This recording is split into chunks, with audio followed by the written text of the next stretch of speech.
So, skinny, short lady, no? So, meron ditong skinny, short lady, no? So, what else? Big eyes, no? So, may big eyes dito. So, tingnan pa natin. Parents new.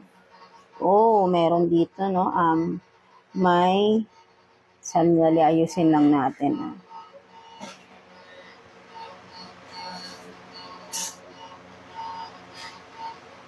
Yan, para makita nyo. So, yan, no? Parents new, no? So, for some of you, Scorpio, alam ng parents ang third party. So, meron ditong pregnant, no? Set up, and, oh, what's this? May true love. Yan, no? So, parang hindi ko to nakikita ang third party, no? So, for some of you, Scorpio, no? Parang Scorpio, no? Parang meron ka ditong nagugustuhan. Something like that, no? So, maybe,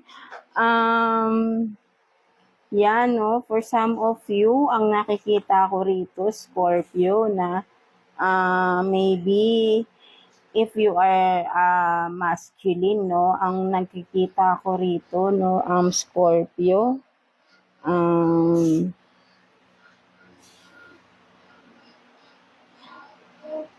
kumbaga, no? Parang with the pregnant setup, no? Kumbaga, parang, yeah.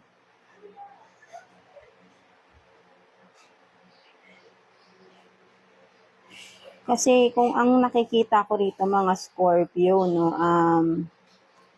Meron dito, may short lady, no? Skinny short lady. I don't know kung kayo ba ito, Scorpio. Ganito ba kayo? Skinny, no? Balingkinitan. Sabi natin mapayat. Yeah, no? Slim talaga, no? And hindi siya ganun katangkara, no? But then this one is educated person, no? Has a big eyes, no? For some of you. Maybe, I don't know kung ito ba ay yung third party sa inyo ng iyong person, right? This person, this lady was a skinny, slim type body, no? Who is uneducated and has a big eyes, right? No? And of course, with the parents nyo, no? For some of you, no? Kumaga sinasabi dito na alam ng mga parents, no? So, maybe kung sino yung may third party dito, alam ng parents, no?